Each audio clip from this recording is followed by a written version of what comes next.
साधन आहे भाषा. आपण बोलताना सुद्धा श्रीमद भगवद्गीता, उपनिषद, आपले जे सर्व वैदिक परंपरेतील महाऋषी होते त्यांचा संदर्भ आपण देत आहात. तर ज्ञानप्राप्तीमध्ये भाषा हे महत्त्वाचं साधन असताना आणि त्यातही संस्कृत सर्वश्रेष्ठ असताना आपण संस्कृतचा आग्रही एवढे का नाही, हा एक मूळ प्रश्न आहे. आपण म्हणजे सर्व आपण शिक्षण व्यवस्थेमध्ये, कुटुंब व्यवस्थेमध्ये अथवा सर्वत्र आपण बघतो की त्याचा आग्रह नाही आहे. संस्कृतला ज्ञानभाषा म्हणून ओळखलं, संस्कृतम ज्ञानभाषा वर्तते. आदि शंकराचार्य, आपण शंकराचार्यांना संकुलमध्ये आहोत, तर आदि शंकराचार्य यांनी सर्व संस्कृतमध्ये सांगितलेले. प्रत्येक जो महापुरुष आहे प्रश्न विचारला ते सर्व संस्कृतमध्ये होते. तरी आज सुद्धा माहितीचा एवढा भांडार असताना संस्कृतकडे वळून मी ज्ञानप्राप्ती करू शकतो अशी साधनं, अशी साधना, अशी साधक आणि असं साध्य दिसत का नाही? सगळ्यांना प्रश्न कळला की संस्कृतमध्ये एवढं ज्ञान भांडार आहे आणि तरीसुद्धा आपल्याला एकतर संस्कृतमध्ये करणारे फार दिसत नाहीत किंवा तशाकरता सोयी केलेल्या नाहीत असं तुम्हाला म्हणायचं आहे ना? ओके. आता सोयी का नाही त्याचं उत्तर मला माहिती नाही. जर आणखी काही सोयी झाल्या तर ते वाईट आहे का? नाही, नक्की चांगलं होईल. म्हणजे असं सगळी सहजपणे कुणालाही संस्कृत शिकता आलं तरी चांगलं होईल. पण मग संस्कृतचा आग्रह का नाही असे तुम्ही थोडंसं म्हणाला, तर ते आग्रह न करणाऱ्यामध्ये मी आहे. ओके. म्हणजे मला काय सांगायचं नीट ऐकून घ्या तुम्ही याच्यामध्ये की आता मी जेव्हा हे बोलतो किंवा मी माझं संशोधन करतो तर मला त्या माझ्या लेक्चर नंतर वगैरे लोक येऊन काय सांगतात की निलेशजी खूप मस्त वाटलं, आता मी संस्कृत शिकायला सुरुवात करणार आहे. आणि मग म्हटलं, मी त्यांना आतून नमस्कार करतो. ते म्हणले ना की गुरु आपण ओळखायचा, हा माणसाचं काय डोकं आहे ओळखायचं. मी म्हटलं की हा माणूस काही करणार नाही. म्हणजे मी आता तासभर बोललो, ह्याला काही कळलंच नाही त्यातलं की मी जे संस्कृतचा वापर करतोय, पण त्याच्यामध्ये लगेच पहिली जर गोष्ट तो माणूस संस्कृत शिकायला जर जाणार असेल तर त्याच्यासारखा गाढवतोच. असं स्पष्ट बोलता आलं पाहिजे. गाढव वगैरे असे शब्द आपल्याकडे त्याच्यासाठीच आहे. संस्कृत म्हणायचं तर गर्दभा म्हणायचं.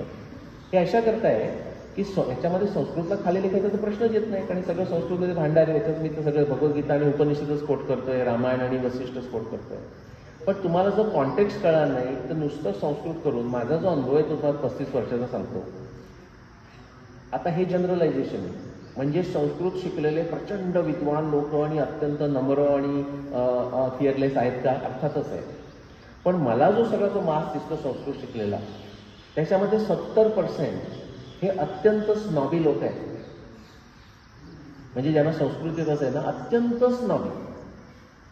आणि त्याच्यामध्ये ते इतके पडून गेलेले आहेत की त्यातून ते बाहेर येतच नाही. त्यांना वाटतं संस्कृत एके संस्कृत, संस्कृत जुनं संस्कृत, संस्कृत क्विक संस्कृत, ह्याच्या पलीकडे जातच नाही. संस्कृतच्या भाषेचं काय महत्त्व आहे ते तुम्हाला मी वेगळं सांगेन. प्रश्नाचं उत्तर माझी लेक्चर तुम्ही बघू शकता. पण संस्कृत शेवटी ही एक भाषा, एवढंच लक्षात घ्या. म्हणजे आता आपल्या भारतात झालं ते थोड्याशा प्रयत्नामध्ये आपल्याला समजू शकेल, कारण आपल्याकडे ज्ञानभांडार आहे. पण भारताच्या बाहेर ज्याला संस्कृत येत नाही त्याला काय भगवद्गीतेचा मेसेज कळला नाही असं थोडंच आहे. मी तुम्हाला खरं सांगतो, हिंदू धर्माचं चांगलं, हिंदू धर्म नक्की काय आहे किंवा ह्यातल्या ज्या इन्साईट्स आहेत या मला जोसेफ कॅम्बेलचं वाचून कळलं. त्याच्यानंतर मी ग्रंथांकडे आलो, तो भाग वेगळा. म्हणजे माझा प्रवास हा आधुनिक विज्ञानाचाच प्रवास आहे, मॉडर्न सायन्सचाच प्रवास आहे. मी कॅलिफोर्निया बर्कलीला अंडर ग्रॅज्युएट कोर्सेस घ्यायचो आणि ते मला म्हणजे काय म्हणतो क्वांटम मेकॅनिक्स वगैरे असं माझे आवडीचे विषय होते, कॉस्मॉलॉजी वगैरे. ते करताना मला एक तिथला प्रोफेसर, म्हणजे अजूनही तो तिथे आहे आणि मित्र, आम्ही चांगले मित्र. पण ही मी 93ची गोष्ट सांगतोय, 1993ची. तर तो म्हणला, तुला एवढं जर आवडतं तर तू न्यायदर्शन शिक.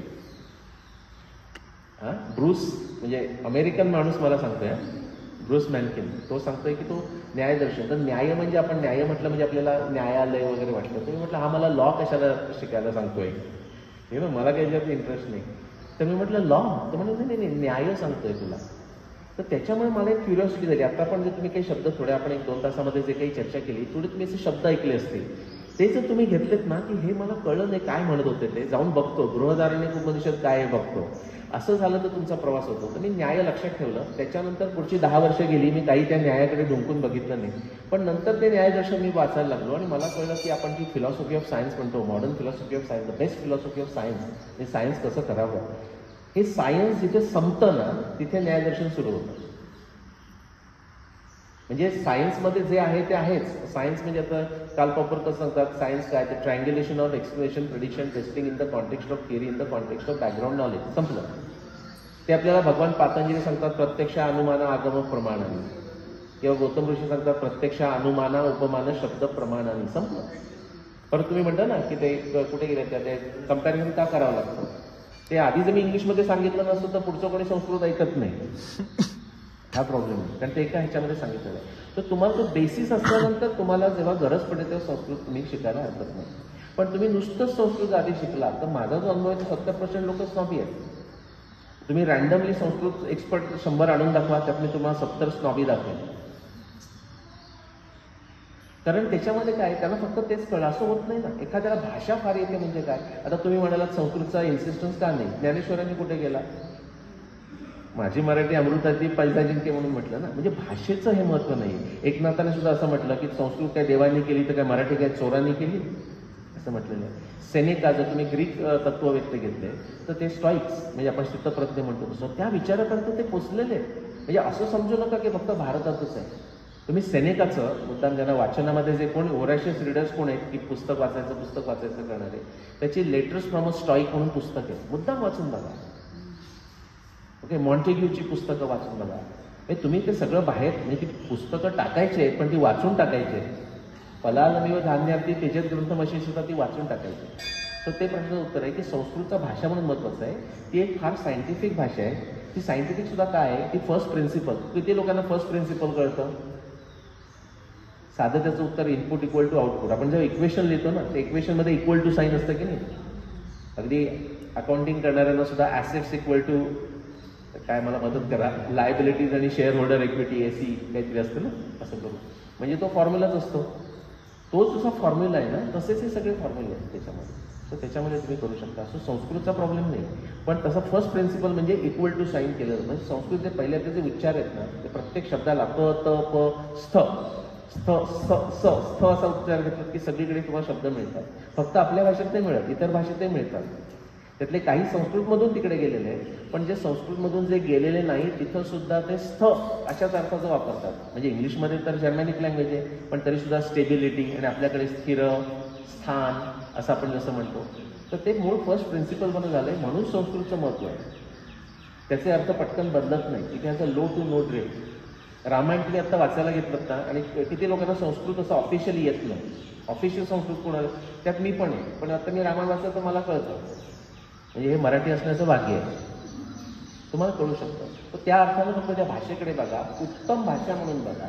म्हणून त्याला देवभाषा म्हटलेली आहे, कारण ती अगदी ओरिजिनल ह्याच्यामध्ये ऋग्वेदातली भाषा पुढे आलेली आहे. ह्याच्यापेक्षा त्याला जास्त चुकीचं पण महत्त्व देऊ नका. बाकीचं तुमच्याकडे जर नसेल, तुम्ही बाकीचं सगळे शास्त्रांचा अभ्यास केला नाही, तर नुसतं लँग्वेज करत बसलात तर प्रॉब्लेम आहे. हे कोणत्याही गोष्टीच होईल. सायन्स करत बसलात तर प्रॉब्लेम होईल. नीती नाही तुमच्याकडे, सायन्स करून काय करणार. ओके, डान्स सुंदर चांगला येतो पण बाकी काही येत नाही. चहा बनवता येते तर काय करणार. नेक्स्ट हे आपण दुसरं आणखी कोणतरी घेऊया ज्यांचं चान्स नसेल. आणि तुम्हाला सॉरी तिकडे ते मागे घ्यायचे. ते खूप बराच काळापासून हात वर करतात आणि मी त्यांना सोयीस्कर इग्नोर करतोय.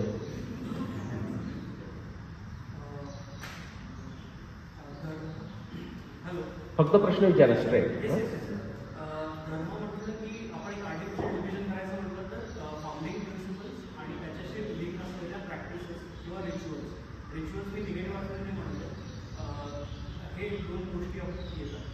त्या रिच्युअल्स आणि प्रॅक्टिसेस ज्या आहेत त्या कालसापेक्ष असतात.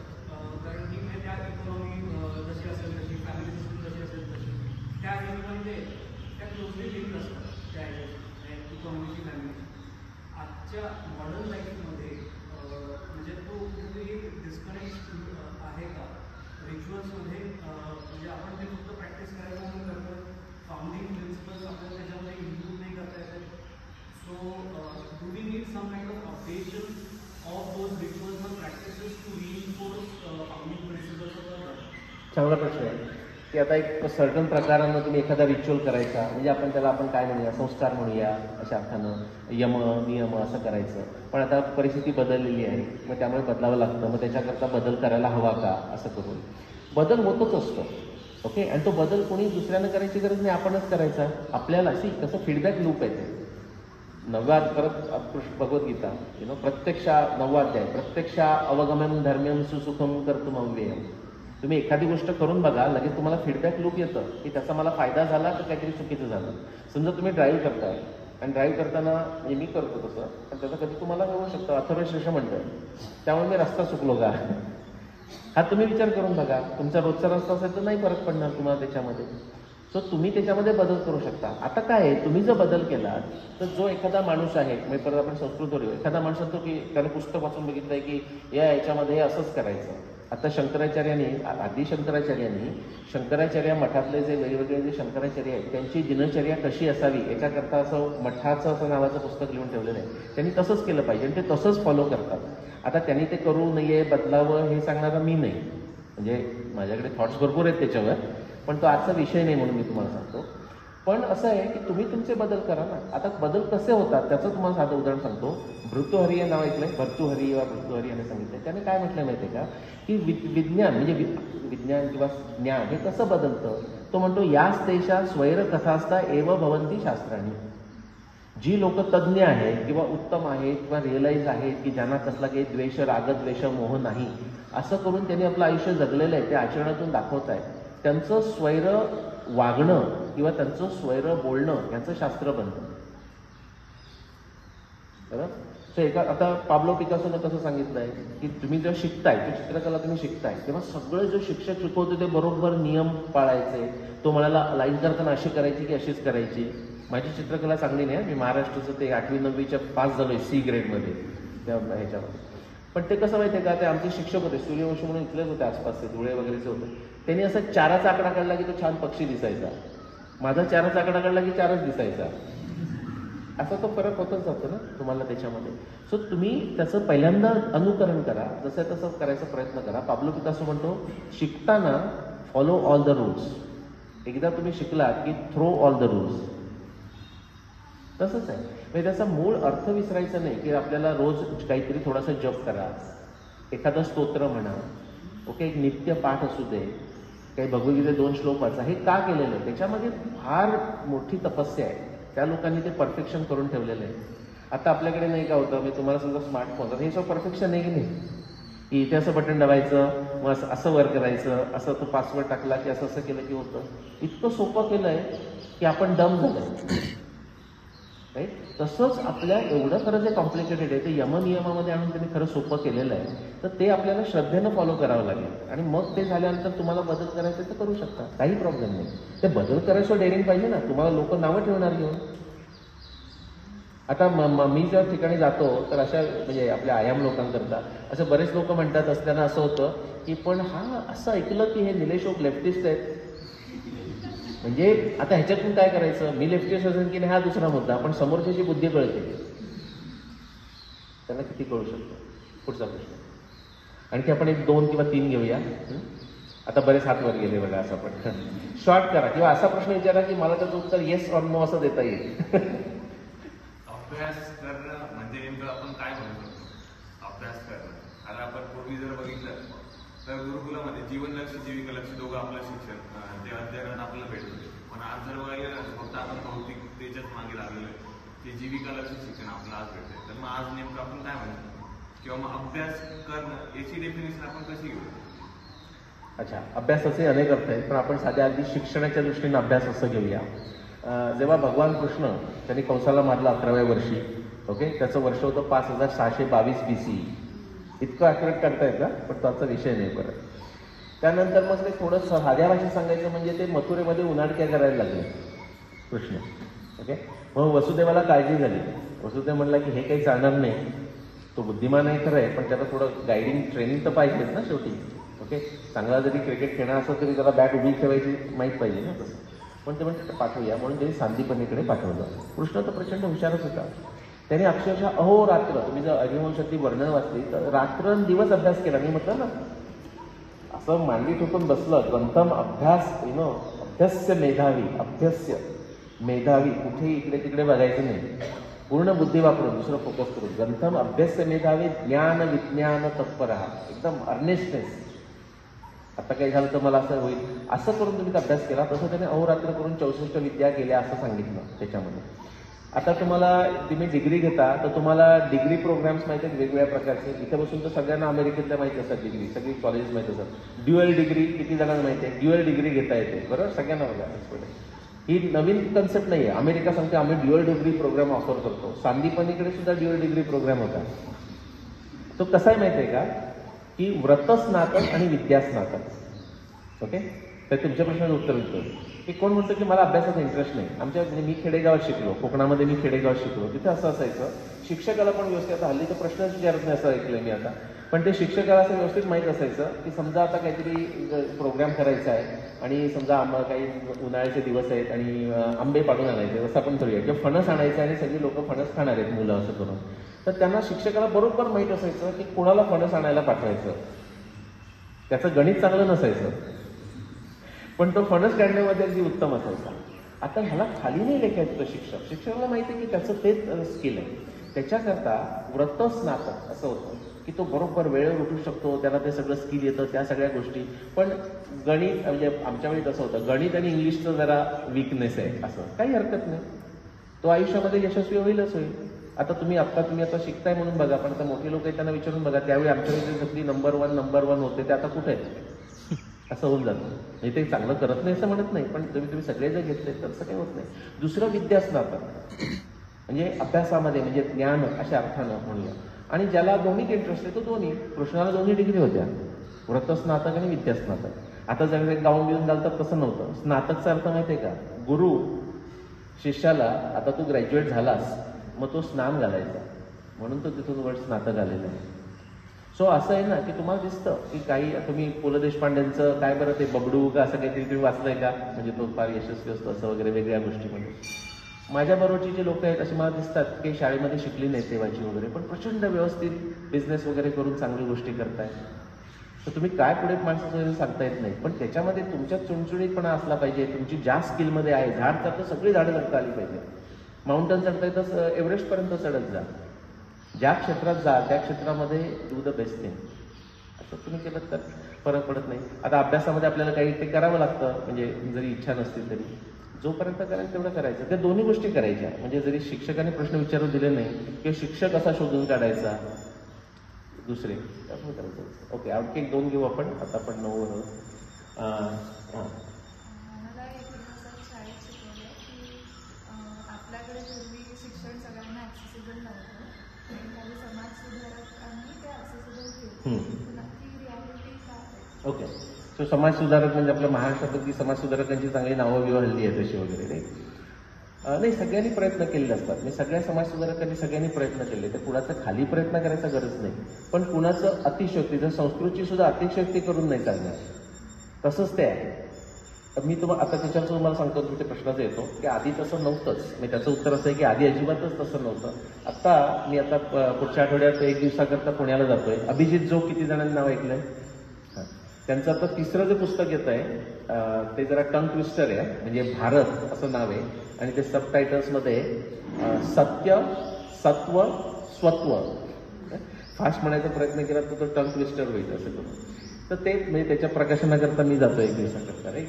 सो त्याच्यामध्ये त्यांनी जे दाखवलं आहे, धरमपालनी आधी खूप ह्याच्यामध्ये केलेलं आहे की सगळ्या वर्णांना, मी असं म्हटलंय की वेद वाचले तर त्याचा ब्राह्मणाला काय फायदा होतो, क्षत्रियाला काय फायदा होतो, वैश्याला काय फायदा होतो आणि शूद्राला काय फायदा होतो. शूद्र म्हणजे माहिती आहे का, तुम्ही जर जॉब करत असाल आणि तुम्हाला जर सॅलरी मिळत असेल तर तुम्ही शूद्र आहात, हे त्याचं डेफिनेशन आहे. कारण ब्राह्मण कसं करायचा, फक्त जी दक्षिणा मिळेल ती घ्यायची, म्हणजे मागायची नाही त्याने, जे मिळेल ते घ्यायचं. ओके. क्षत्रिय काय करायचे, टॅक्सेशन. ओके, त्याच्यातून त्यांचे पैसे येत आहेत, ते राज्य जिंकलं तरी त्याला 4थाईचा हक्क मागतायत, ते म्हणजे टॅक्सेशन करतायत. वैश्य कसं करतोय, देवाणघेवाणमध्ये प्रॉफिट करून तो घेतोय. शूद्र हाच एक माणूस असा होता की त्याचं जे स्किल आहे ते वापरून त्याच्याकरता तो सॅलरी घेतो. आपण जे सॅलरी घेत असते ते आपण सगळे शूद्र आहोत सध्याच्या याच्यामध्ये, मी कशा अर्थानं नाही. तर पण तेव्हाच त्या काळातलंच हे काही वर्णन असते, त्याच्यामध्ये जर तुम्ही जर वेद वाचले तर त्याचा ब्राह्मणाला हा फायदा होतो, शूद्राला हा फायदा होतो. तुम्ही जर रामायण महाभारत वाचलं तर ब्राह्मणाला हा फायदा होतो, वैश्याला हा फायदा होतो, शूद्राला हा फायदा होतो, अशी वर्णन होतं. तर तसं काही नव्हतंच त्याच्यामध्ये.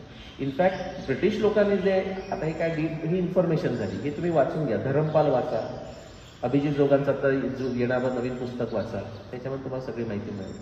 ओके, नवीन माहिती मिळाली का तुला आज दे? हां, कारण ती म्हणाली की नवीन माहिती तेच सांगणार ना, ते निलेश ओक म्हणजे तेच सांगतात. आणखी शेवटचा एक प्रश्न घेऊ आपण.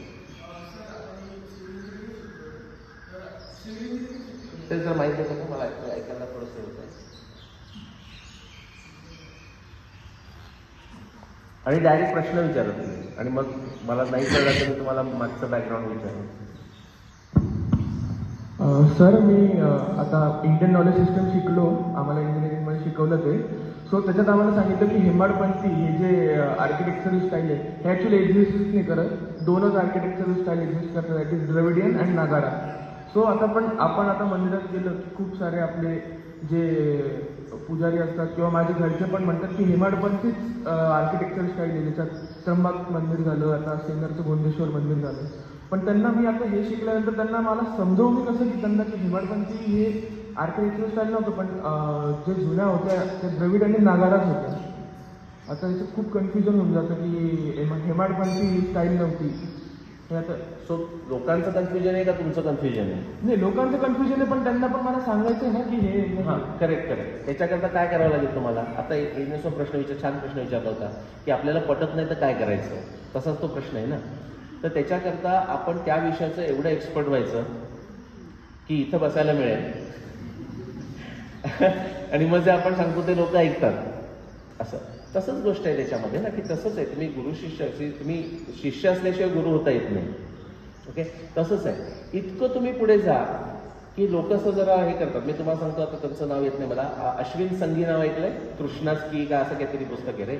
तर ते आपल्या कोइंबतूरला जो एक फेस्टिवल होता, म्हणजे वर्ल्ड वेस्टर्न घाट लिट फेस्ट, तर ते मला नावही माहीत नव्हतं, असं थोडंसं नाव ऐकलं होतं, पुस्तकाचंही नाव माहीत. तर तिथे ते होते आणि ते तिथे म्हणजे त्यांनी जे लेक्चर दिलं मागच्या ऑक्टोबर-नोव्हेंबरमध्ये, ते म्हणाले की मी जनरली मी फिक्शन रायटर आहे, मी मूळ वाचतो आणि माझी इमॅजिनेशन मला आवडते, त्याप्रमाणे मी ते लिहितो. पण ते म्हणाले, मी मजावर सांगते तुम्हाला, पण ते खरं असं गोष्ट, ते म्हणले पण आज जरा मला ना अनसेटल्ड झाले माझं लेक्चर देताना. कारण ते म्हणले निलेश ओक ऑडियन्समध्ये आहे. म्हणजे तुम्ही ऑडियन्समध्ये असून सुद्धा समोरच्या माणसाला अनसेटल करा. म्हणजे तुम्ही समजा हेमाडपंथी चांगला अभ्यास केला असेल तर समोर तुमचं नाव काय? विश्वेश. हां, तर ते समोरचा माणूस तो परत जो सांगतोय, म्हणजे कोणी असेल समजा डेक्कनचा आर्किओलॉजीचा कोण माणूस असेल तो वगैरे सांगतोय, पण तो म्हणाले की आपले विश्वेश पाठक येतात, आज जरा मी हेमाडपंथीवर जास्त बोलत नाही. असं निर्माण करायलाच पाहिजे आपल्याला, प्रत्येकाला असं निर्माण करायला पाहिजे आपल्याला. ओके, पण थांबूया. ओके, नमस्कार. काही आलं, मजा आली कमीत कमी, रॅप्चर ऑफ लिव्हिंग, जरा एन्जॉयमेंट झाली मिनिमम. ओके, ठीक आहे. भगवद्गीता पहिल्याच जर कुठे 3 प्रश्न विचारायचे किंवा डोक्यात आयडिया असेल तर ती पहिल्या 3 मध्ये सांगून टाकायची. भारतीय ज्ञान प्रणालीकडे कुठल्या दृष्टिकोनातलं बघावं आणि काय डूज आणि डोन्ट्स फॉलो करावे. बऱ्याच वेळेला खूप आपण असं भावनेने आहात खूप काळजी घेतो, पण सगळ्यांसाठीच एक आपण काय समरी म्हणून सांगावं. ओके, यांनी जो प्रश्न विचारला तोही उत्तम आहे आणि तो तुम्ही अनेक लोकांनी विचारला. संस्कृतचा प्रश्न होता, आणखी काय करायचं, म्हणजे त्याचा मूळ आपल्या शरीराचा उपयोग काय, या सगळ्याच गोष्टीकडे येतो. जेव्हा आपण वाचतो ना, म्हणजे आधी पहिल्यांदा ग्रंथम अभ्यस्य मेधावी, आता असं असतं ना प्रवचन कीर्तनकार करताना एकच काहीतरी अभंग घेऊन म्हणतात, तसा आजचा माझा श्लोक ग्रंथम अभ्यस्य मेधावी ज्ञान विज्ञान तत्परा, तो असा की तुम्ही आधी कसं आहे, पटकन तुम्ही म्हणला हेमाडपंथी, पटकन घाई करू नका लोकांना कन्व्हिन्स करायला जायचं. काही घाई करायची गरज नाही. Your time will come. Sachin तेंडुलकरचा वेळ होता, नंतर आता तर कोण रिटायर झाला त्याचाही टायमिंग आला, नवीन लोकांचाही, धोनीचा टायमिंग होता, प्रत्येकाची वेळ येईल. आपल्याला धोनीसारखं बनायचे, सचिन तेंडुलकरसारखं बनायचं, ज्या ज्या क्षेत्रामध्ये ते ग्रंथ अभ्यास मेधावी, पहिल्यांदा वाचा ना, व्होरॅशियस रीडर बना, सगळं आतात घ्या. ते करताना हे मला पटत नाही असं एक्सेल स्प्रेडशीट करा, त्याच्यामध्ये ह्या पानावरचं हे मला पटलं नाही असं वाटल्यास लिहून ठेवा. म्हणजे ते नुसतं करा, त्याला तुम्ही अभ्यास खरं म्हणतच नाही, ते फक्त तुम्ही इन्फॉर्मेशन आत घेता. अभ्यास केव्हा सुरू होतो, जसं तुम्ही म्हणालात ना तसा अभ्यास सुरू होतो की हे मला पटलं नाही किंवा हा माझ्या मनामध्ये संभ्रम झाला आहे. म्हणून मी त्यांना म्हटलं की तुमचं कन्फ्युजन आहे का लोकांचं कन्फ्युजन आहे. ओके, हा माझ्या मनात संभ्रम आहे. आता जो संशय आहे ना, न्यायदर्शन संशय हा फार चांगला आहे. म्हणजे प्रमाण, प्रमेय, ओके, प्रयोजन, संशय, दृष्टांत, त्यातला संशय नीट समजून घ्या. संशय, दृष्टांत, असं करत तर्क, अवयव, निर्णय, वाद, जल्प, हेत्वापासून सगळं समजून घ्यायचं. हे सगळं आपण समजून घेतो, अजून प्रॅक्टिस करत नाही. वितंड म्हणजे काय पण समजून घ्यायचं. हे तुम्ही समजून घेतल्यानंतर 3 गोष्टीपर्यंत आपल्याला अभ्यास करायचा. एक म्हणजे आपल्याला एखादी गोष्ट कळली नाही म्हणून आपण कोणाकडे तरी जातो किंवा नवीन काहीतरी वाचतो. दुसरी गोष्ट म्हणजे आपल्या मनामध्ये संभ्रम आहे, तोच प्रश्न आहे पण हा एक काहीतरी म्हणतो आणि तो दुसरा तो काहीतरी माणूस म्हणतो. आणि तिसरा की हा जो प्रश्न आहे याचं कोणी उत्तरच दिलेलं नाही किंवा ह्या प्रश्नाचं नीट समाधानकारक उत्तर माझ्याकडे आलेलं नाही. ह्याच्यातून जेव्हा तुम्ही संशोधन, मी म्हटलं ना PhD, बऱ्याच PhD थिसिसचा फक्त चुलीचं पाणी तापवण्याकरता उपयोग होतो. ते जर आपल्याला बदलायचं असेल, आता मी 8 IIT मध्ये जाऊन हेच टॉक दिला, how to do original research. आणि मी आता तुम्ही फक्त आपलं इथं मंदिरात चाललंय म्हणून सांगत नाही, मी IIT आणि IIM मध्ये सांगितलंय की बेसिकली तुम्ही जो पीअर, आणि ते सगळे प्रायव्हेटली प्रोफेसर सगळे मान्य करतात. म्हटलं पीअर रिव्ह्यूड पेपर्स तुम्ही करण्यामध्ये जो वेळ घालवताना हा अटर फुलिशनेस आणि नॉनसेन्स आहे. ते सगळे म्हणतात बरोबर आहे, पण ते त्यांना आता करावं लागतं सध्याच्या शिक्षण पद्धतीमध्ये. म्हणजे त्यात चांगलं येत नाही असं नाही. सो तुम्हाला प्रश्न असला पाहिजे की मी समजा आपण PhD घेऊ, तुम्ही एखाद्या विषयावर संशोधन करताय, तुम्ही संस्कृत शिकताय, तर पहिला प्रश्न मी का शिकतोय, आत्ता माझ्याकडे काय नाही आहे की ते मला करायचं. म्हणजे तुमच्याकडे एक प्रश्न असला पाहिजे, संभ्रम असला पाहिजे, आणि तो संभ्रम सॉल्व्ह करायचा आहे किंवा प्रश्न सॉल्व्ह करायचा आहे, किंवा एखादं तुम्ही जसं म्हटलं इमोशनल हेमाडपंथी कळत नाही आहे कुणाला तरी, त्याचं मला निराकरण करायचं आहे म्हणून मी आधी शिकणार आहे.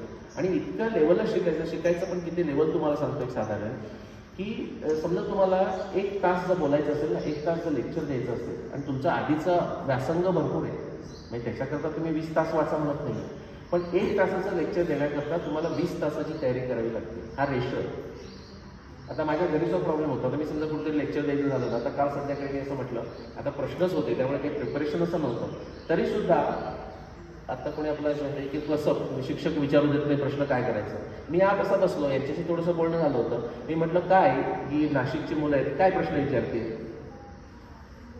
असं झालं पाहिजे की तुम्ही प्रश्न विचारल्यानंतर तुम्हाला पॉज, आता आय डोंट नो म्हणायला पण हरकत नाही, पण जर तसं झालं म्हणजे तुमची तयारी नाही.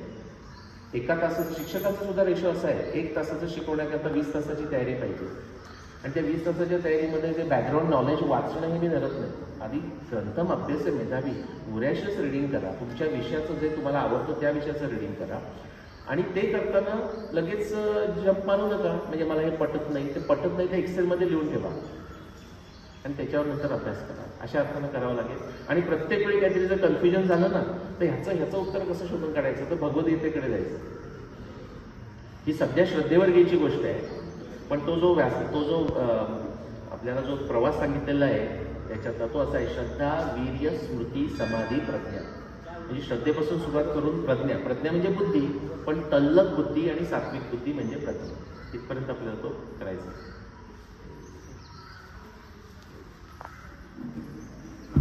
नक्कीच आपल्या सगळ्यांना बरेच प्रश्न आहेत आणि वेळ आपल्याकडे मर्यादित आहे, पण सगळ्या प्रश्नांची बऱ्यापैकी उत्तर मिळाली असेल, किंवा प्रश्न पडण्याची वृत्ती आपल्यामध्ये आली असेल. तोच आजच्या आपल्या या हेरिटेज टॉकचा उद्देश होता. शंकराचार्य न्यासाचे आशिषजी कुलकर्णी आलेले आहेत. मी विनीत कुलकर्णी IIM विनंती करतो की त्यांचा सत्कार करावा.